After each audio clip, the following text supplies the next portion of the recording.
Assalamualaikum warahmatullahi wabarakatuh. Selamat pagi, selamat siang, dan selamat malam untuk teman-teman yang sedang menonton video kami kali ini. Kami dari kelompok 1 berjumlah 19 orang akan menjelaskan secara berantai mengenai dampak antropogenik terhadap produktivitas dan kualitas perairan. Pertama, kita akan mengetahui apa pengertian dari antropogenik, lalu kita akan mengetahui apa yang dimaksud dengan produktivitas dan apa syaratnya sehingga perairan disebut produktif, dan dampak-dampak antropogenik tersebut bagi perairan. Pertama-tama, apa itu antropogenik? Next slide. Antropogenik berasal dari bahasa Yunani, anthropos yang berarti manusia, dan generating berasal dari bahasa Inggris yang artinya merupakan menghasilkan, sehingga antropogenik adalah suatu aktivitas dari manusia yang menghasilkan sesuatu. Antropogenik dalam lingkup pembahasan lingkungan berarti antropogenik menjadi sumber pencemaran yang tidak alami timbul karena ada pengaruh atau campur tangan manusia. Next slide. Yang kita ketahui bahwa jumlah manusia di dunia ini semakin meningkat, sehingga kita tidak dapat pungkiri aktivitas-aktivitas dari manusia tersebut untuk menunjang kehidupannya. Next slide. Berikut adalah ilustrasi dari beberapa aktivitas manusia, dari kegiatan transportasi, pembuangan limbah, penebangan, pembangunan, dan buangan-buangan dari limbah rumah tangga. Next slide. Ini merupakan salah satu contoh dampak antropogenik, yaitu sebagai penghasil karbon dioksida di atmosfer. Salah satu penyumbang terbesar yaitu dari kegiatan pembangkit listrik dan pemanas, lalu disusul dengan kegiatan industri, transportasi, lalu pembangunan. Selanjutnya mengenai produktivitas akan dijelaskan oleh teman saya. Produktivitas perairan merupakan laju penambatan atau penyimpanan energi cahaya matahari oleh komunitas autotrof di dalam sebuah ekosistem perairan. Produktivitas itu sendiri terdiri dari produktivitas primer, yaitu produsen, dan produktivitas sekunder, yaitu konsumen, seperti zooplankton, ikan, bentos, dan lain-lain. Ya, selanjutnya faktor-faktor produktivitas pada primer perairan dan produktivitas sekunder perairan. Faktor-faktor produktivitas primer perairan yaitu 1. Penetrasi cahaya, 2. Nutrien, 3. Klorofil, 4. Suhu, 5. Kekeruhan, 6. Arus, 7. Kedalaman. Dan faktor-faktor produktivitas sekunder perairan yaitu 1. Umur atau lama hidup, 2. Ukuran tubuh, 3. Taksonomi, 4. Lingkungan atau suhu, makanan, konsentrasi, dan oksigen. Selanjutnya,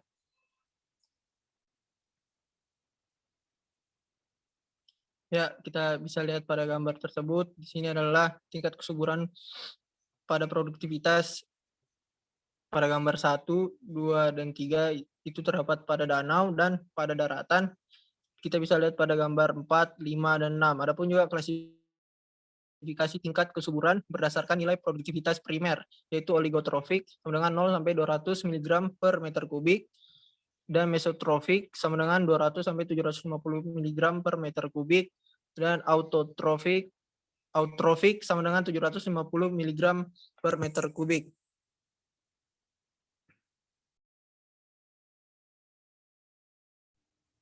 Berikutnya saya akan menjelaskan mengenai kegiatan antropogenik dan dampaknya di kawasan hutan mangrove air tiba Kelurahan Krui, Kabupaten Kaimana. Hutan mangrove merupakan salah satu sumber daya alam yang berperan dalam produksi bahan organik berupa serasa. Adapun beberapa kegiatan antropogenik yang memberikan dampak terhadap hutan mangrove air tiba. Yang pertama, ada konversi hutan mangrove untuk perluasan pemukiman, penebangan hutan mangrove guna akses perahu, konversi mangrove untuk lahan pertambakan, konversi hutan mangrove sebagai tempat pengeringan ikan, pembuangan sampah di sekitar hutan mangrove, serta penebangan mangrove untuk digunakan sebagai kayu bakar.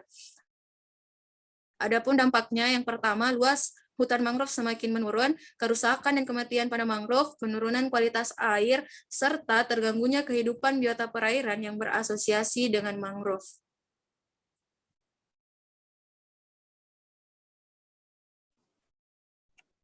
Selanjutnya, kegiatan antropogenik dan dampaknya terhadap ekosistem lamun dan perairan di timur Pulau Bintang, Kabupaten Riau.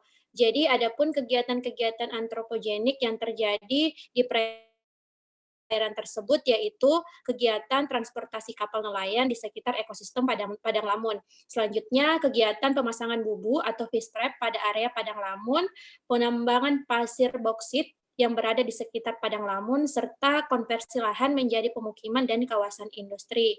Dari berbagai kegiatan antropogenik tersebut, terdapat beberapa dampak yang mempengaruhi perairan serta ekosistem Padang Lamun, yaitu yang pertama adalah kerusakan fisik dan kematian lamun, serta berkurangnya penetrasi cahaya sehingga menghambat proses fotosintesis lamun. Hal ini mengakibatkan produktivitas di suatu perairan akan menurun. Selanjutnya terjadi penurunan kualitas air dan mengganggu pertumbuhan lamun serta biota yang berasosiasi pada padang lamun.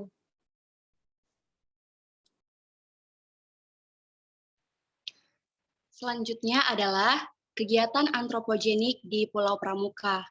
Berikut beberapa kegiatan antropogenik yang dilakukan dan pengaruhnya terhadap ekosistem Padang Lamun. Yang pertama adalah tempat pembuangan sampah yang mendekati laut. Yang kedua, pembuangan limbah domestik. Yang ketiga, pembangunan resort. Dan yang keempat, aktivitas olahraga. Diketahui bahwa di Pulau Pramuka merupakan objek wisata sehingga kegiatan antropogeniknya berpengaruh terhadap kehidupan Padang Lamun, seperti terjadi penurunan struktur komunitas Padang Lamun, kehidupan Padang Lamun terganggu, dan Padang Lamun terancam rusak akibat terinjak oleh manusia. Terima kasih.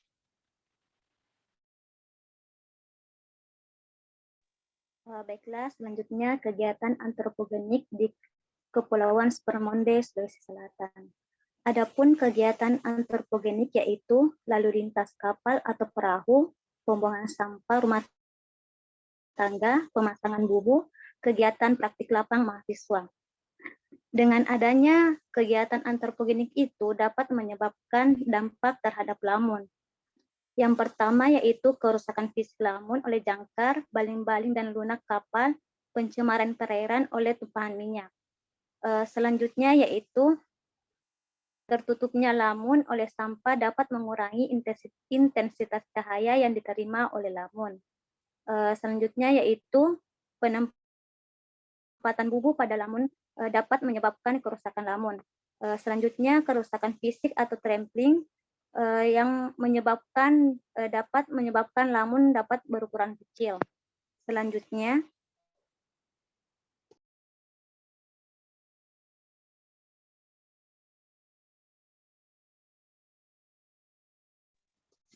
kerusakan lingkungan akibat aktivitas manusia terhadap terumbu karang. Terumbu karang itu sendiri merupakan sekumpulan hewan karang yang bersimbiosis dengan sejenis tumbuhan alga yang disebut dengan zooxanthella. Adapun penyebab dari kerusakan terumbu karang itu yang pertama adalah kegiatan perikanan, yang kedua usaha penangkapan ikan dengan menggunakan bahan peledak, bahan kimia beracun, dan penggunaan alat arus listrik. Yang ketiga, kegiatan eksploitasi terumbu karang untuk memenuhi ekonomi jangka pendek. Selanjutnya yaitu pencemaran limbah. Dampak yang ditimbulkan terhadap terumbu karang. Yang pertama yaitu terjadinya pemutihan karang, penurunan spesies terumbu karang, penurunan parameter, kondisi terumbu karang dan tutupan karang mati semakin meningkat.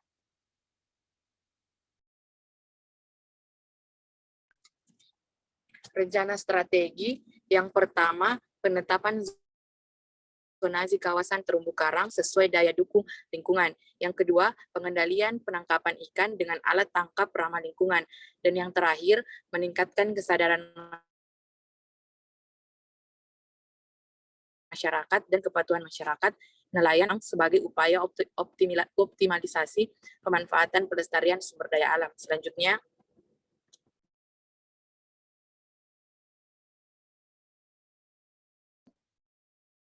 ya baik, terima kasih. Jadi selanjutnya adalah dampak aktivitas masyarakat terhadap ekosistem terumbu karang di perairan pesisir Dusun Katapang, Kabupaten Seram, bagian barat.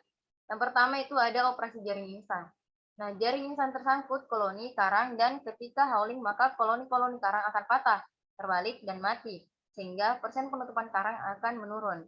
Yang kedua ada aktivitas bameti. Ini berdampak pada penurunan parameter kondisi terumbu karang dan peningkatan persen tutupan patahan karang mati atau rabel di zona rataan hingga pertengahan terumbu. Kemudian yang ketiga ada areal terumbu menjadi tempat jangkar kapal atau perahu nelayan dan speedboat. Nah, dampaknya yaitu karang menjadi hancur, patah, terbongkar, sehingga persen tutupan karang, kelimpahan dan diameter koloninya karang akan menurun. Berikutnya, yaitu membuang sampah. Nah, sampah ini akan tenggelam dan menutupi koloni karang. Penurunan parameter kondisi terumbu karang dan tutupan karang mati pun semakin meningkat. Kemudian mengambil batu atau karang untuk membangun rumah dan fasilitas publik. Berdasarkan ini bisa berdampak pada abrasi pantai dan merusak dan menurunkan sumber daya terumbu karang. Dan yang terakhir ada pemanfaatan lahan terestrial. Nah, ini dapat menyebabkan banjir, longsor, terjadi sedimentasi, potensi ikan karang menurun, kematian fauna bentik. Selanjutnya, ocean acidification atau pengasaman air laut. Yang dimana pengasaman air laut ini adalah penurunan pH air laut selama periode waktu tertentu yang disebabkan oleh karbon dioksida yang larut di dalam air. Nah, aktivitas antropogenik yang menyebabkan pengasaman air laut seperti emisi gas rumah kaca, khususnya gas karbon dioksida, seperti bahan bakar kendaraan bermotor, asap dari pabrik, dan aktivitas antropogenik lainnya yang memproduksi karbon dioksida berlebih. Selain itu, penggundulan hutan juga dapat menyebabkan pengasaman air laut. Nah, adapun akibat yang ditimbulkan yaitu memperlambat proses kalsifikasi khususnya hewan yang bercangkang, sehingga hewan yang bercangkang tersebut mudah mengalami pengeroposan. Nah, bagi terumbu karang, pengasaman air laut berlebih dapat menyebabkan penurunan pertumbuhan terumbu karang sehingga terumbu karang rentan mengalami kerusakan. Adapun cara untuk mengatasi pengasaman air laut yaitu mengurangi aktivitas yang dapat memproduksi CO2 berlebih dan membangun konservasi lamun atau rumput laut agar membantu dalam mengendalikan keasaman air laut. Selanjutnya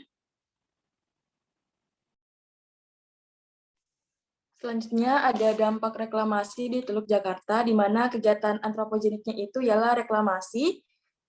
Di sini reklamasi merupakan pembangunan kembali atau perubahan struktur dari kondisi alamiah dengan melakukan pendangkalan dan erosi buatan. Nah, adapun dampaknya yang pertama penurunan kualitas air, di mana perubahan utama yang terjadi adalah pada menurunnya salinitas dan kecerahan perairan yang dapat menghambat penetrasi cahaya matahari yang masuk ke kolom air sehingga mengganggu produksi dan keragaman jenis fitoplankton.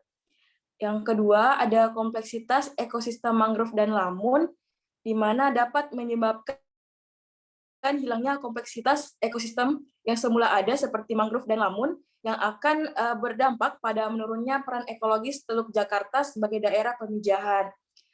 Yang selanjutnya ada penurunan produksi perikanan karena reklamasi ini akan menggeser daerah operasi alat tangkap pasif maupun aktif yang ada di Teluk Jakarta karena rencana pembangunan pulau-pulau tersebut pada lokasi penangkapan. Next.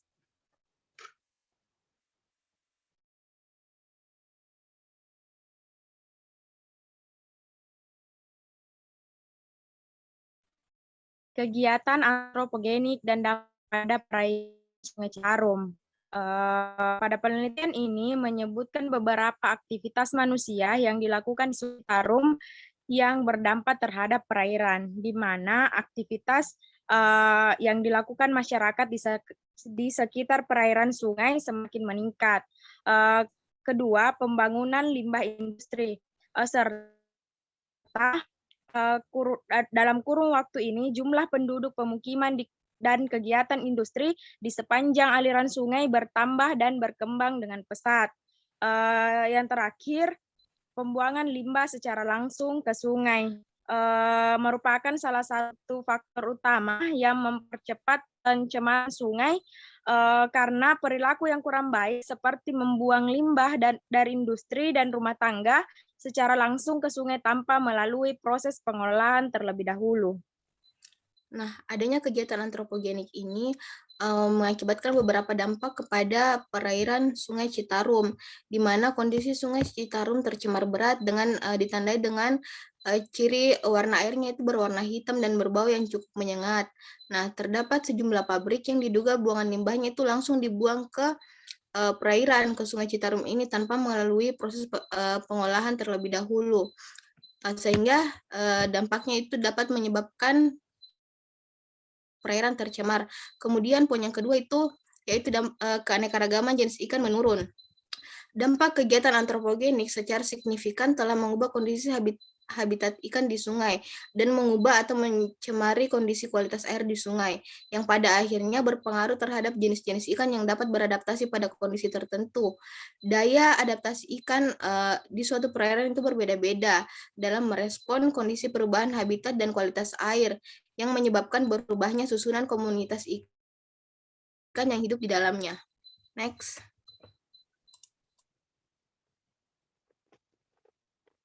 Pengaruh aktivitas antropogenik terhadap kualitas air, sedimen, dan moluska di Danau Meninjau, Sumatera Barat. Adapun kegiatan antropogenik yang terjadi di Danau Meninjau yaitu yang pertama, aktivitas masyarakat di sekitar danau seperti permukiman, perhotelan, pertanian, dan peternakan. Yang kedua, kegiatan di badan perairan danau berupa pembudidayaan ikan dengan teknik keramba jaring apung. Adapun dampak dari aktivitas kegiatan antropogenik di Danau Meninjau ini yaitu yang pertama, menurunnya kualitas perairan danau. Masuknya bahan pencemar perairan ke dalam danau menyebabkan sedimentasi sehingga menurunnya kualitas perairan danau. Yang kedua, hilangnya keanekaragaman hayati khususnya spesies ikan endemik Danau Meninjau atau ikan bada. Hal ini terjadi akibat terlalu banyak masuknya bahan pencemar ke dalam Danau Meninjau sehingga menyebabkan keadaan ikan ini terancam.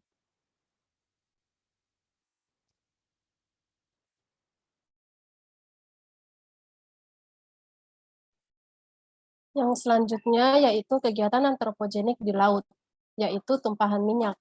Penyebab terjadinya tumpahan minyak ini biasanya disebabkan oleh aktivitas kapal di perairan, seperti hasil operasi kapal tanker, perbaikan dan perawatan kapal, terminal bongkar muat tengah laut, scrapping kapal, dan yang banyak biasanya terjadi itu kecelakaan atau tabrakan kapal.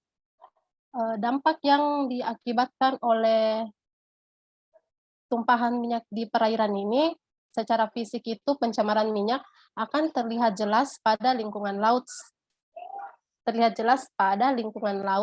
Yang biasanya itu di permukaannya menjadi kotor akibat tertutup oleh lapisan minyak atau karena gumpalan minyak di permukaan air. Secara kimia, tumpahan minyak ini mengandung senyawa yang bersifat toksik sehingga dapat menyebabkan kematian pada organisme laut. Dan secara biologi, adanya pencemaran tumpahan minyak ini dapat mengganggu kehidupan di dalam organisme, kehidupan di dalam ekosistem laut. Selanjutnya.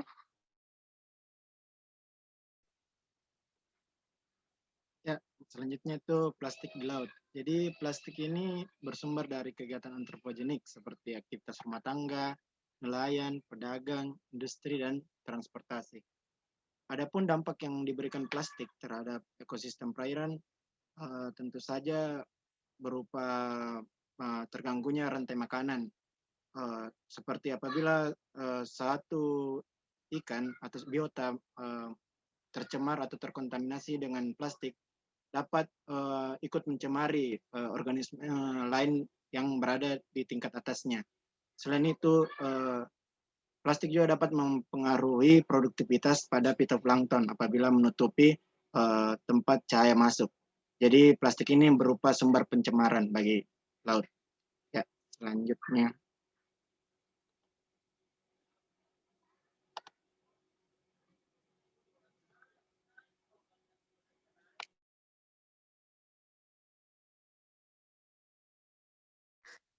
Selanjutnya yaitu analisis beban dan tingkat pencemaran di perairan Dumai Provinsi Riau. Adapun kegiatan yang berpengaruh di perairan Dumai yaitu limbah organik yang berasal dari daratan dan aktivitas industri masyarakat, mengakibatkan peningkatan nilai TSS serta BOD di perairan. Peningkatan nilai BOD ini berpengaruh terhadap aktivitas aerobik sehingga memicu terjadinya bau tidak sedap di perairan. Yang kedua yaitu aktivitas pabrik minyak dan kegiatan bongkar muat minyak sawit, serta wilayah perairan Dumai merupakan wilayah berlabuhnya kapal, sehingga menyebabkan terjadinya pencemaran minyak di sekitar perairan tersebut. Selanjutnya.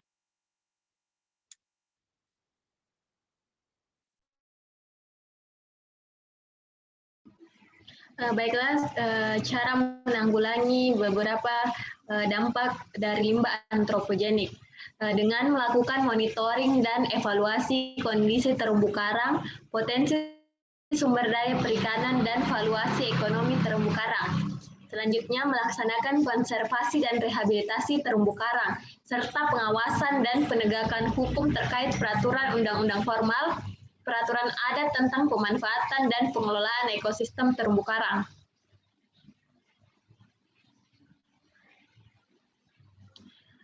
Cara lain untuk menanggulangi limbah antropogenik pada perairan, yakni dengan tidak membuang sampah langsung ke badan air, mengurangi intensitas limbah rumah tangga yang masuk ke perairan, dan melakukan penyaringan limbah pabrik sebelum limbahnya dibuang ke perairan.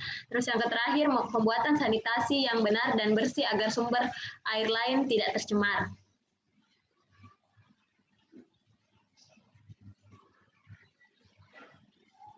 Sekian presentasi dari kelompok 1. Lebih dan kurangnya mohon dimaafkan.